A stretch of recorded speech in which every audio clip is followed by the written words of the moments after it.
that, in my opinion, is completely f***ed. Because we have a UCLA medical school scandal revolving around race-based admissions. It's a really important conversation for us to have. It's unfortunately going to get very controversial in the comments, as I already know, but please keep it civil. Let's try to talk about this more objectively without ad hominem attacks, please.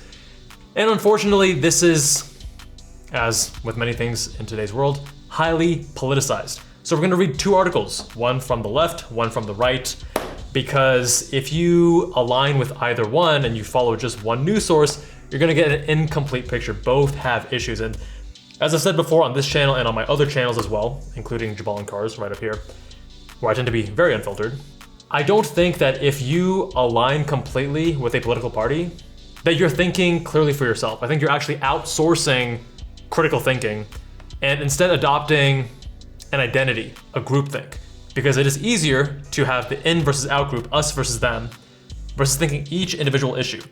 Race-based admissions, pro-life versus pro-choice, gun control, etc., etc. Going through the list and making your own well-informed decision for each one, which is not going to align you with any political party if you are truly thinking critically and for yourself.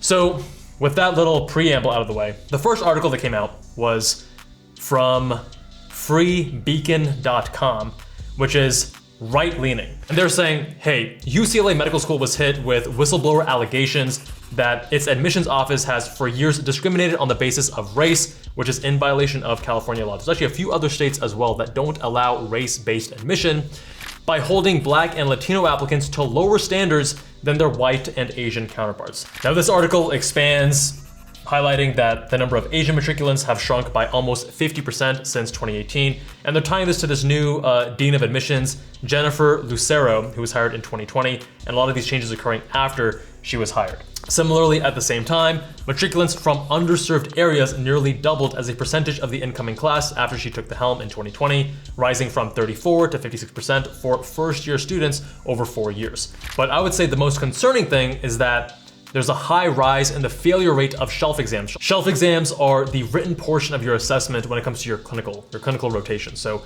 later years in med school, your second half of med school, you're doing clinical rotations, getting graded by both evaluations from your attending physicians and your residents, as well as doing these written multiple choice exams. Now the other side, the left-leaning article from the Los Angeles Times, and here they're pointing out a lot of issues with that article. I wish they would focus on more of the substance and what was factually incorrect, but they spend the first half of the article just calling the other people bigots, which is, Jesus Christ. So a few things that the LA Times does point out that I think are very valid, starting with them calling out the importance of the US News and World Report ranking. So going from, what was it, number 6 to number 18, that drop in ranking has obviously nothing to do with the admissions of first-year med students from 2020 to now. So thank you for pointing that out. That is completely irrelevant. And also, those rankings aren't even that important. Now, the thing that I was most concerned about, the shelf exams, the author here points out that they actually changed their curriculum to now giving clinical exposure during second year and less didactic in classroom learning, which could be contributing to that. That is a possible explanation. But generally speaking, if you're spending more time in the clinic, more time in the hospital,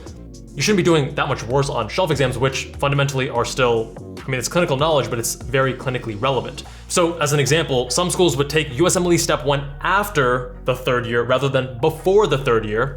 And that's when it was graded, because the students taking it after the third year would actually have higher scores than if they were to take it before third year.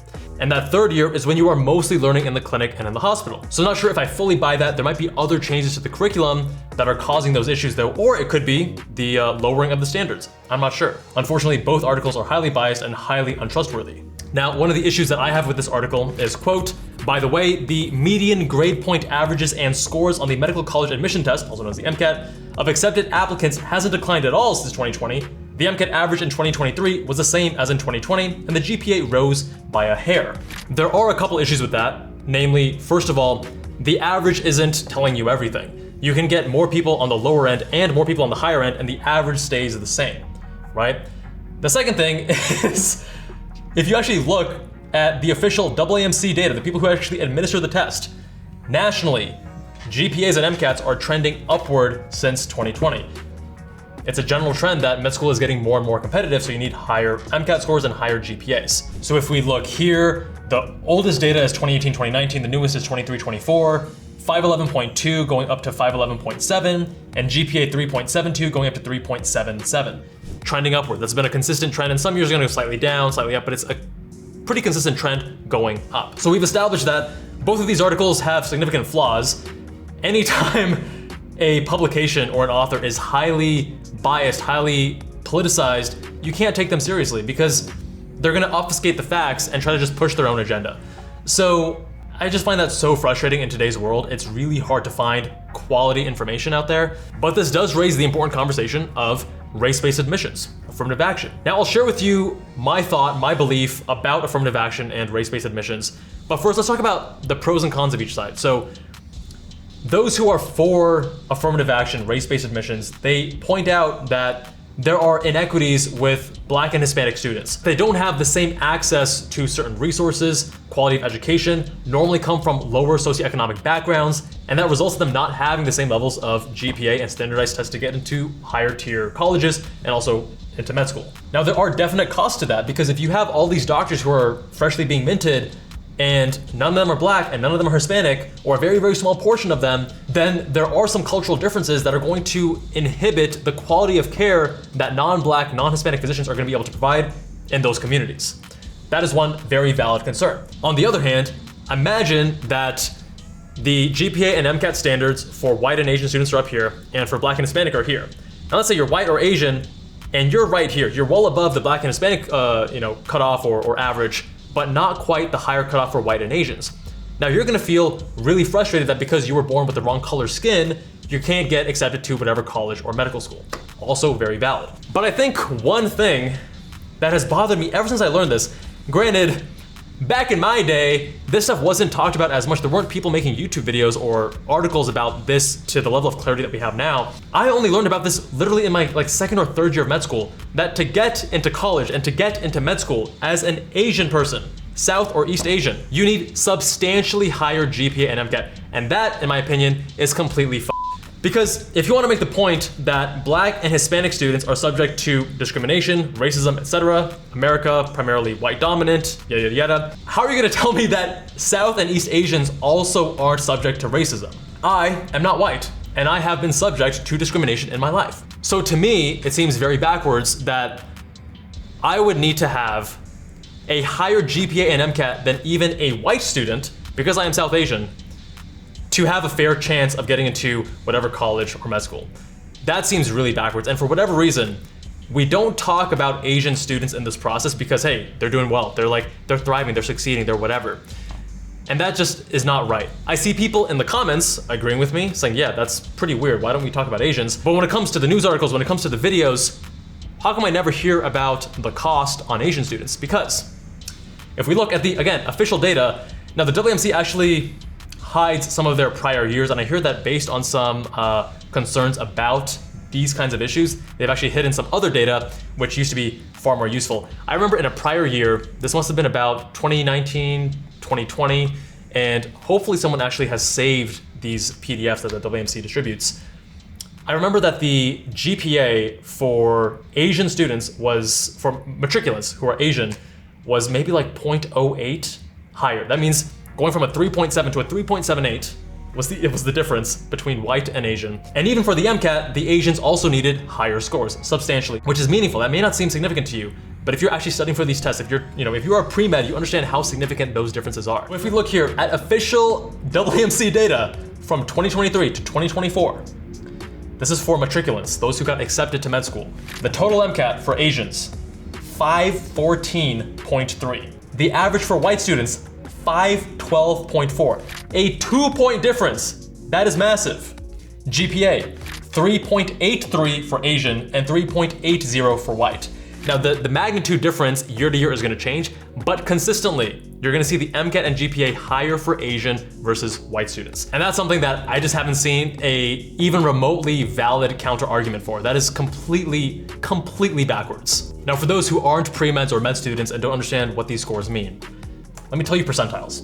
A 514 is right around a 90th percentile. That means you're doing better than 90% of students. You're in the top 10%. That's the average for an Asian matriculant. And if you look at Black or African American, that's a 505, which is a 64th percentile. that means you're in the top 36%. Obviously, huge difference in terms of the outcomes. And for white, a 512 is an 84th percentile. So you're in the top 16%. So my personal opinion is that there's probably some utility to providing admissions that does factor in someone's socioeconomic background, much more so than their race. And in doing so, there are clear trends where underrepresented minorities, Black Hispanics, are more likely to be socioeconomically disadvantaged. However, that's not universal.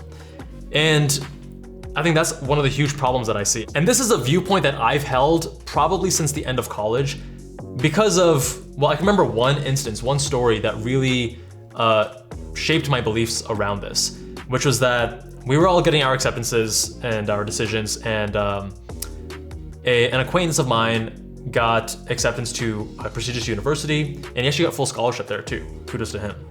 And we were discussing, and I was like super stoked for him. I was like, dude, like kick ass, that's hardcore. Like you must have been a rock star. And he's like, well, honestly, not really, man. Like, here are my numbers. And his numbers were okay. They weren't that great.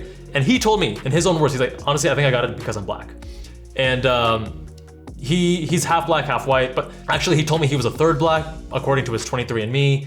But anyways, however that works. But I remember thinking that, you know, if a student is, as him, a minority, but comes from a privileged background, not socioeconomically disadvantaged, then how advantageous is that to give preferential treatment versus someone who is disadvantaged regardless of the color of their skin? Because I would argue that helping out the disadvantaged Asian or white student is probably gonna go further and do more good than helping out the privileged Black or half Black student. You see what I'm saying? And this is something I think is important. I think helping those who are disadvantaged is important so that we do have something that's more equitable, because those who come from tremendous privilege have an insane advantage from those who don't. And that's why at MEM and Med School Insiders, my two medical education companies, we do focus on giving scholarships to those who can demonstrate financial need. And we don't give preference to various races. We say, hey, if you can demonstrate financial need or coming from a socioeconomically disadvantaged background, then yeah, we want to help you, regardless of the color of your skin. And a lot of these things are personal to me because I am South Asian, so I had to have higher numbers than everyone else, right? But I didn't come from a privileged background. I mean, I'm privileged in that I went to a great public high school, middle school, right? I went to a nice neighborhood, but I had a lot of financial instability, a not stable home, a lot of issues that we don't need to get into here. But if you look at the data, you look at the outcomes, what matters most, what makes the biggest difference is if they have an actual stable home, if they have financial resources, if they're actually struggling financially or not. Those things matter much more. And for whatever reason, just because we can more easily see someone's race than their background or their struggles or their trauma or whatever, we just focus on diversity just on the color of their skin. But diversity of experience, diversity of socioeconomic status, diversity of other things, diversity of beliefs, right? It's not just the color of your skin. But in today's day and age where appearances are everything, social media, right? We just focus on what's easiest to see rather than the other things that may require a little bit more effort, may require a little bit more nuance. Anyways, what do you think? And please keep it civil.